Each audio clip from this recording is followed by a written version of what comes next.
New টাউনে অভিনব ভাবনা, ইমাম মুয়াজ্জেম হাফেজ ও কবর খননকারীদের সংবর্ধনা। নিউ টাউনের নবাবপুরে এক বিশেষ সংবর্ধনা অনুষ্ঠানের আয়োজন করা হয়। এতে ইমাম মুয়াজ্জেম হাফেজ ও কবর খননকারীদের সম্মান জানানো হয়। আয়োজনে মূল উদ্যোক্তা বিশিষ্ট সমাজসেবী জালাল উদ্দিন মোল্লা।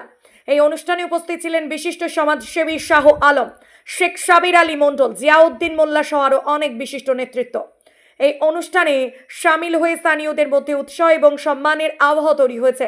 এমন উদ্যোগ নিঃসন্দেহে প্রশংসা দাবি রাখে। আজকে আমাদের ইমামদের সম্বর্ধনা অনুষ্ঠান করেছি এবং কবর খনন করে যারা তাদের সম্বর্ধনা অনুষ্ঠান করেছি এবং যারা এই খতম পড়ে গ্রুপ খতম পড়ে তাদের সম্বর্ধনা করেছি। এখানে কিছু ব্যক্তিগত স্বার্থের জন্য আজকের আমাদের এই প্রচেষ্টা করেছে, অনেক চেষ্টা করেছে।